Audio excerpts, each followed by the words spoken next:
Hi, and welcome. It's Greg Sharp here on the On podcast with Zen Contract. Great to have you along. And today I'm joined by Ross Sardi, who is the CEO at First Focus. Welcome, Ross. Yeah, hi Greg. Great to be here. Yeah, good. Thanks so much for taking out time. And today we're going to chat about M&A topics. Just for the listeners, why don't you give a little bit of a background of yourself and how long have you been doing the role as CEO at First Focus? Yeah, so I've been coming up to 11 years with First Focus now, in the CEO seat for sort of about 7 of those. And it's been a fun ride.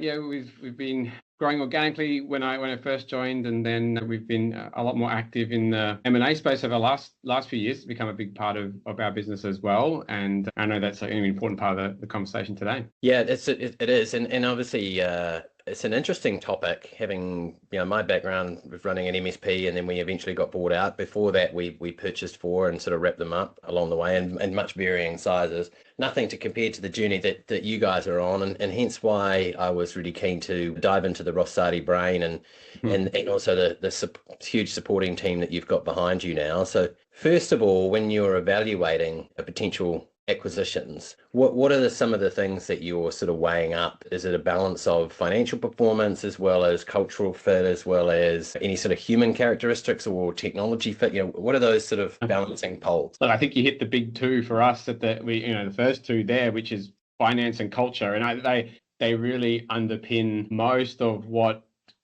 we're looking at in a business. Yeah, yes, it has to financially perform in the sense that that's what defines the price often, but that's not necessarily going to make it successful, right? It could be financially great on paper. The spreadsheet could tell you it's going to be a good thing to do, but like you said, culture is critical, right? So when we started on this journey, so we were probably already 100 staff when we started doing acquisitions, and so that meant we already had a strong idea of what First Focus was, what culture was to us, and the intent through the whole process has not been to buy brands and keep them separate. It's always been to make them part of First Focus. And that means culture has to line up, right? Culture has to line up. People have to, who didn't necessarily go to work for First Focus are going to suddenly work for us. And obviously we need to make that process really work, because otherwise the customer is the one in the end that ends up losing out, right? So it comes down to really what you're buying is customers and staff in a small business. That's what makes up a small business that we're buying generally. Yeah, and do they range in size from 5-10 people to 50 people to anything larger, or is it and would your process change depending on the size?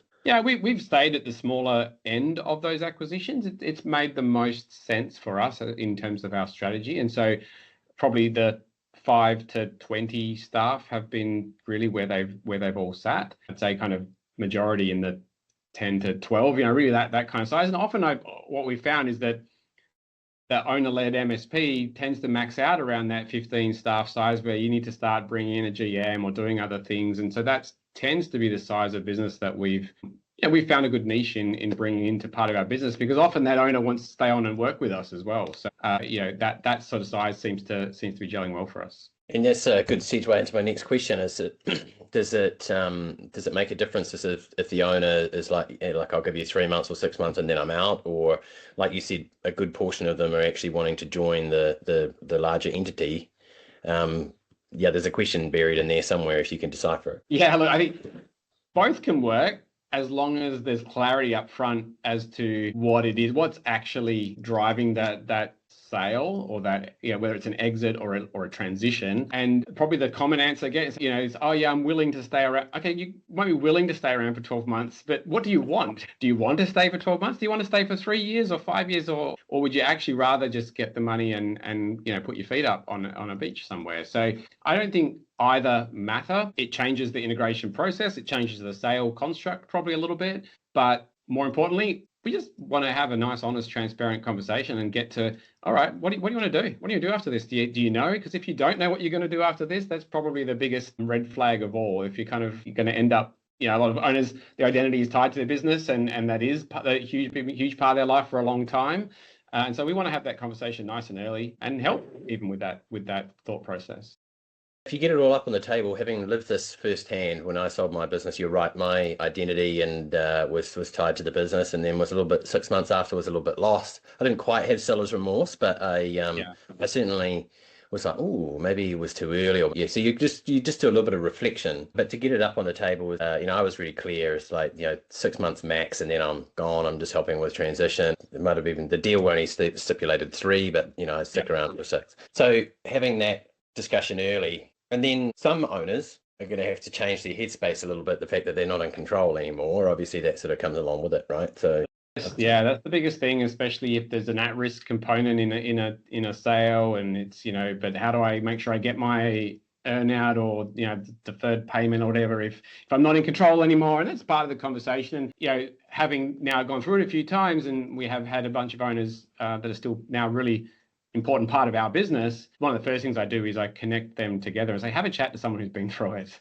And it's a really important part. That's such a great luxury to have now that you've got a few there and a few retained, isn't it? Yeah, and tell them what's bad about it as well. Like, don't just shit.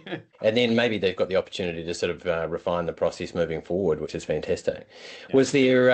Was there any cultural fits along the way that weren't actually quite right, but you sort of saw them as they're going to be quite good, and then you had to manage some stuff afterwards? I can certainly point to one early on. We already had an inkling beforehand that there was, certainly at the ownership level, maybe a culturally not quite aligned, but we thought it was okay because they were exiting, right? But I think that culture, what it really showed to me was that culture permeates through the business, and it actually, when you're buying, you don't get an opportunity to meet many people, right? You only get an opportunity to meet the owner, and I think just early on it kind of solidified for me that the risk of the business does actually reflect that culture of the owner pretty closely. And so even great, they're exiting, so doesn't really matter, it actually still matters. And so there was definitely the staff didn't quite gel. And so some have stayed, some, and some customers have stayed, but certainly wasn't as successful as the others. And so it's certainly something I'm much more stringent about now when I'm talking to someone early on. It's like, I need to be able to get on with a person and work with a person and want to spend time with them. Yeah, I know firsthand the first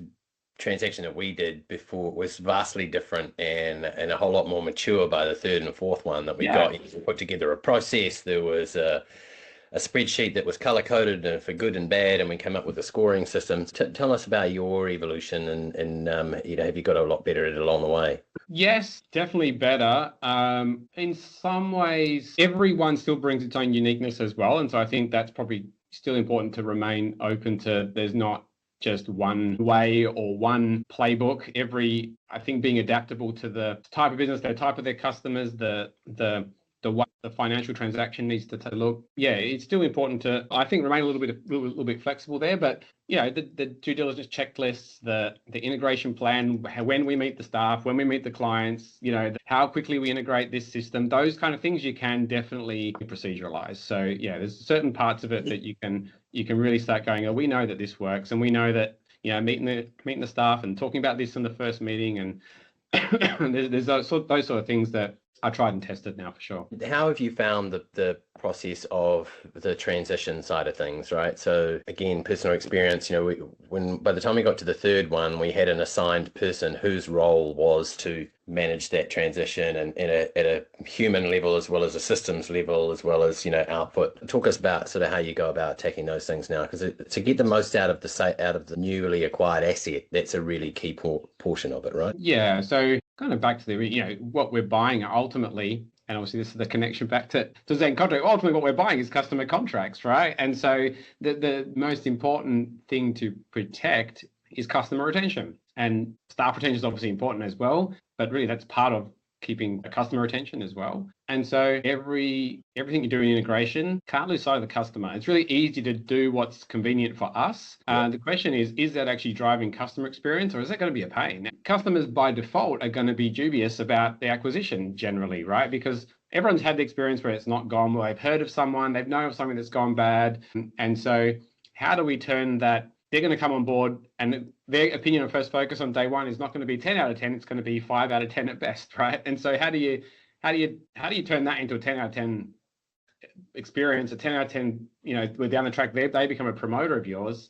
And so everything in integration, increasingly, we're trying to tie back to that. How do we make sure that what we're doing actually drives the customer experience, not just drives the short-term profitability? Because ultimately those customers, you do need to win them over. Yeah, you do.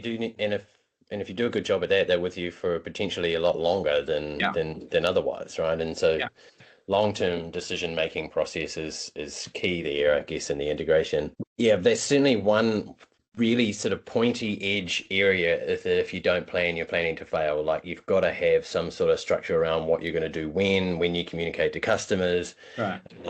Yeah, that's an interesting point. So was along the way, was there any sort of deals that you thought maybe the numbers were telling you shouldn't go ahead, but your gut said, no, this is something, I think I can really see something in this business that you can kind of drive through, or is any particular of the ones? How many have you done now? What are you up to? We've just finished our 11th. That will be announced in the next couple of weeks. So it was just signed over the weekend. We finished with the lawyers about 7:30 Friday night. So it was signed over the weekend. So yeah, is there any that the numbers were telling a different story? Look, I think that it's like you say, they are MSPs are MSPs, but I think there's an 80-20 rule. 80% we kind of do the same, but then you've got different personalities. Maybe one's telco heavy, maybe one's got some hosting, others haven't got hosting. There's definitely some nuances there. The one that I can probably point to, which was a little bit of a left field, that actually now so glad that we did, was bringing in, we bought one where it was 50% MSP and 50% software development. And at the time we're like, oh, that'd be interesting. It's underpinned quite a bit of what we're doing now over the last 12 months, especially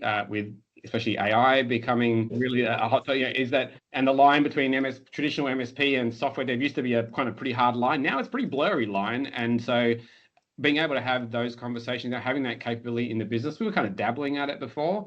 On paper, you kind of were like, well, it's not really core. It's, everyone tells you should just be buying recurring revenue. And software development is not generally recurring revenue. It's very, can be very project heavy. But it's added immensely to what we are doing as a business. And so, that's an interesting example of, all the Playbook should tell you probably shouldn't have gone and bought a software dev business, right? But it's actually been really, really successful. I think as the evolution of MSP in general starts to move towards transitioning of either creating or managing workloads and not necessarily hardware devices, in 3 months' time, you could look back at how forward-thinking Ross Sardi was to go and do that acquisition a while ago, and then put stuff on the back. But I hear you. Yeah, I mean, there's recurring revenue. I had 5 hours of filming today on various things, and I got asked the question of what I thought the industry was going to be moving towards, and it's certainly the creation of and management of workloads where we did have servers in the past. They're now going to be AI generating, information for the business or whatever it is, and we'll be managing those workloads. The ability to cut code and join all of that stuff together is incredibly important. Bring data, just about every conversation with a customer is about, I've got data all over the place and I need to bring it together. I need to do reporting. I need to do, automation. I mean, we're just having so many of those conversations now with our clients, and they are, there's a need for that in the market where I think enterprise does that quite well. I don't think SMEs really have been doing that up till now. And so I think, it's a huge future for, I think, our business, yes, but the industry as a whole. Yeah. How did you go about keeping the newly acquired and also existing team members sort of motivated during that transitionary process?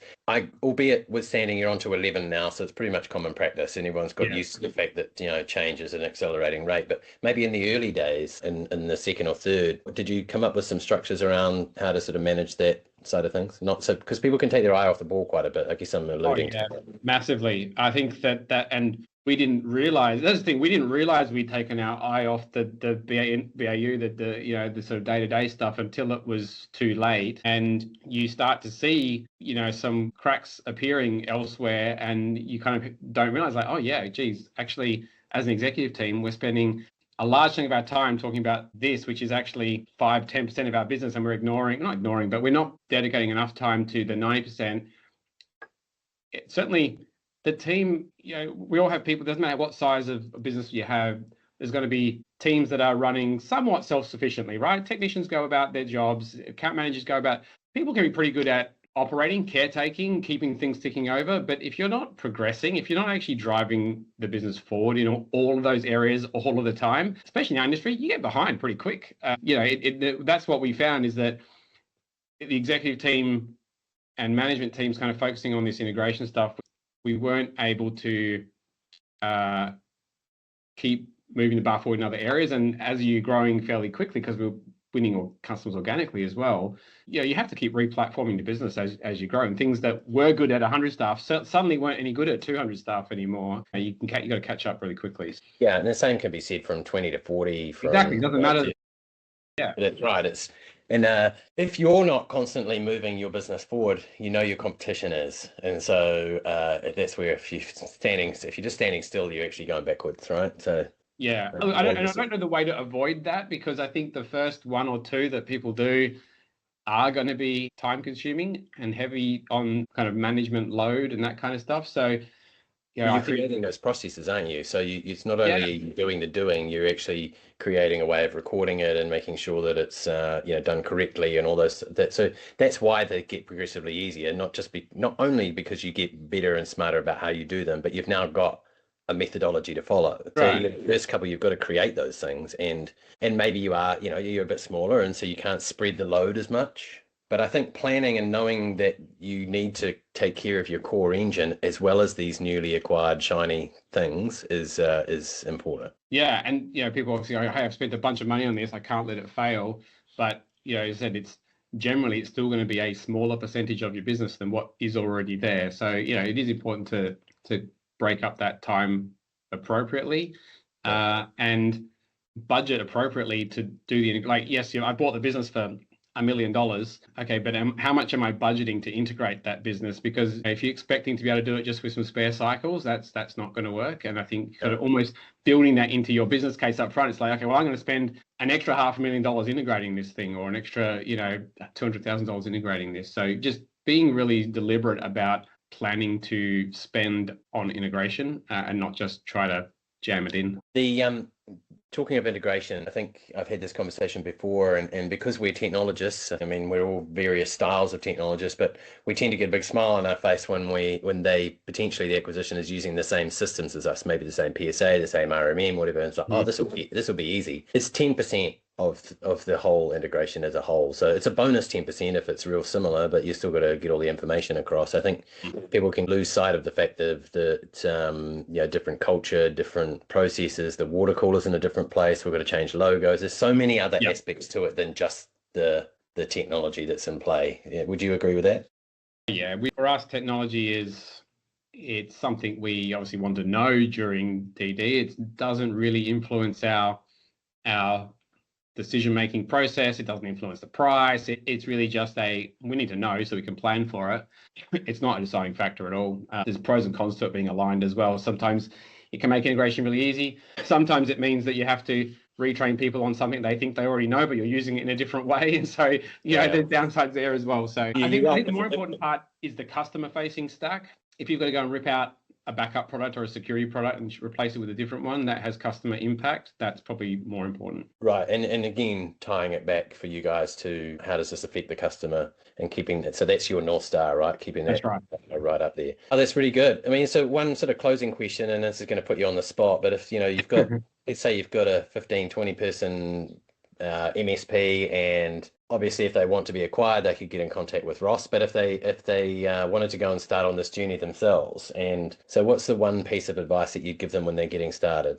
Now you're on your 11th. Look, the most important thing is making sure your own business is up to scratch as well. And I think that we put all this time doing due diligence on the customer's business, their financials, their processes, without actually, you almost want to do DD on your own business as well. And so your own financials need to be clean. Your own processes need to be good, because you're going to have a bunch of people come in that's going to need to learn them. How well do you define your own contracts, your own scope of managed services, all this kind of stuff, and how well does it actually run without you? So I don't know. I think it's getting your own business almost ready for sale is part of being ready to buy as well. That's exactly how I was going to articulate it. Is I think if you're in a position where you could package up your business to speak to the Ross Sardis of the world, then you're probably in a position where you could buy something and correctly do the integration, because you want to get everything from their business across to your standards. Yeah, it'd be interesting. So imagine that if you went along and did DD on a business and you found out that they were doing 55 things better than you. Not that precludes you from buying the business. No, in fact, it can be a good reason to buy. Yourself up to them, so it could be a positive. But I think making sure that Because sometimes the beginning of the process would be getting your house in order so that you could go and acquire funds from a bank, and they're going to want to see contracts, forward revenue, standard operating procedures, all of those things. And so, yeah, I totally concur with what you're saying. It's just getting your house in order. Zen Contract on their website's got some great things about what you should get in order if you're looking to either gear up or be acquired and stuff around valuation. Yeah. Obviously, you use Zen Contract at First Focus. I'd be remiss if I didn't try and squeeze that in here somehow. But when you've been buying businesses, how's that tool helped you as far as reassigning contracts and doing bulk sends and things? Has it been handy? Yeah, and we've tried a couple of different approaches there as well, because you've got asset sale versus share purchase, which is going to slightly change the way you go about that. But at some point, because we're buying for a long term, and we want these customers to become first customers, not going to be company X clients and stay in a little bucket forever. At some point, we need to standardize their service agreement, the scope, all that kind of stuff. So yeah, I mean, what's one of the first things that we do now is we pretty much create the template and Zen Contract with the welcome letter and the this is your old plan, this is the scope of your new one, all that kind of stuff to do that mapping and allow customers to sign off. I mean, that's and then that allows the team to process those changes. Having making that less manual, because it is a lot of work. It allows the team to focus on the conversation, not the paperwork, if you know what I mean. So because that's ultimately what we want to do is we got to build strong relationships and by the way, we've got some paperwork we need to sign, and you don't want that to detract from the relationship building. But ultimately, like I said earlier, the strength of the business or the value of the business is built around the contracts that we have. That's the most valuable thing that we have. And so making sure that they are clearly articulated, clearly well managed. There's obviously the risk elements and that kind of stuff, and keep contractual from a financial perspective. But for me, like scope and managed service agreements and stuff, the most important thing is it sets the rules around what we're delivering and what you should expect. And I think that in an M&A process, one of the biggest things that catches people up is that what we call managed services and what the next company there's nuances in that. And so clarity in scope and what's included and all that kind of stuff is just like that. Again, that's gold. Yeah, perfect. Oh, that brings a big smile to my face, because that's exactly why we built the solution in the first place. And as a whole, I think you're quite mature, and obviously given the size of your business and how many transactions you've done, but we're trying to help the whole industry sort of get up to that level of protection and clarity between customer and MSP, and their platforms sort of they're designed to do that. So yeah. Hey, thank you so much for allocating your time today. It's been really good having you on board, and a seasoned professional inside the old MSP acquisition side of things. It's great for our listeners to get some insight into what you're looking for and what they can get to their business, or if they're going on that journey themselves. It's been really beneficial. So thank you so much. Yeah, great. Always happy to chat on the topic. Good stuff. Thanks a lot. All right. Thanks, Greg.